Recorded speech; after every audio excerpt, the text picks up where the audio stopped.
Hello बच्चों, हम लोग इंटीग्रेशन कर रहे हैं। सिंप्लीफाइंग मैथ्स में आपका स्वागत है। देखो tan स्क्वायर एक्स है, cot स्क्वायर एक्स है। अभी मैंने पिछले वीडियो में समझाया कि tan स्क्वायर एक्स मतलब जो पावर की वजह से ये चेन बनाता है।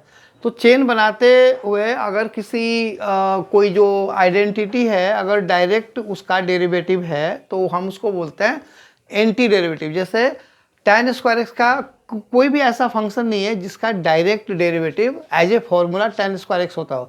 तो tan स्क्वायर एक्स का डायरेक्टली हम इंटीग्रेशन का फॉर्मूला एज ए फॉर्मूला नहीं लिख सकते, ठीक है ना। तो क्या करते हैं, देखो ये 10th क्लास की जो आइडेंटिटी है वो तुम्हें याद रखना है।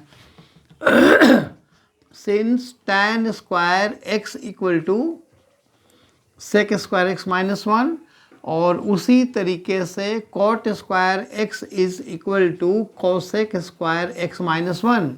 सो अब ये first part, therefore I is equal to integral of tan square X D X, ठीक है ना। मतलब tan स्क्वायर एक्स को हमें इंटीग्रेट करना है तो इसका चेन बनाता है और चेन रूल नहीं होता है इंटीग्रेशन में। तो हमें इसको कुछ ऐसे तरीके से लिखना है जो डायरेक्ट इंटीग्रेबल हो। तो हम इसकी जगह पे ये वाला लिखेंगे।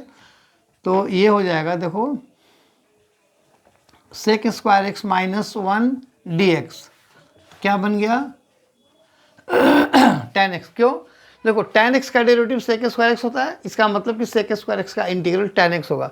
तो ये इसको हम बोलते हैं एंटी डेरिवेटिव जिसमें डायरेक्ट वो अवेलेबल होता है tan एक्स, और ये हो गया 1 का x और plus c।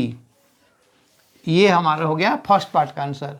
Now second part है i is equal to cot square x, ठीक है, dx। तो जिस तरीके से tan स्क्वायर एक्स होता है सेम स्टेप्स तुम्हें cot स्क्वायर एक्स के लिए भी करना पड़ता है। देखो ट्रिगोनोमेट्रिक जो चीज़ें होती है ना उनमें ये फायदा होता है कि 6 पार्ट्स होते हैं, साइन कोस tan और इनके 3 रेसिप्रोकल्स। उनमें से जैसे जो प्रोसेस साइन का है वही प्रोसेस कॉस का है, जो प्रोसेस tan का है वही प्रोसेस कॉट का है, और जो प्रोसेस सेक एक्स का है वही प्रोसेस कोसेक एक्स का है। बस माइनस का चेंजिंग आता है क्योंकि सी वाले का डेरिवेटिव नेगेटिव होता है, और इंटीग्रेशन में जब तुम्हारा आंसर सी में आता है तब जाकर के तुम वहाँ पे माइनस का साइन लगाते हो। तो ये जैसा हमने इसमें आइडेंटिटी में चेंज किया था इसको भी करेंगे। cot square x is equal to cosec square x minus one d x. देखो मैंने पहले ही लिख दिया ये आइडेंटिटी, ठीक है।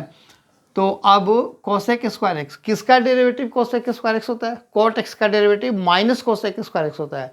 तो माइनस कोसेक स्क्वायर का cot होगा ना, तो उधर का माइनस जब इधर लगेगा तो ये हो जाएगा माइनस cot एक्स। अभी मैंने यही बताया था कि जब आंसर सी में आता हो इंटीग्रेट करने के बाद तुरंत माइनस लगाओ, और जब तुम डेरिवेटिव करते हो तो जितने भी सी वाले टर्म वाले हैं ना उनका डेरिवेटिव नेगेटिव होता है। ये रहा माइनस एक्स प्लस सी, चलो माइनस को कॉमन ले लो, तो cot एक्स प्लस एक्स और प्लस सी, बस ये इसका आंसर हो गया। सो आई होप ये वीडियो समझ में आया। अगर आया तो इसे लाइक करो, शेयर करो, सब्सक्राइब जरूर करना। Thank you.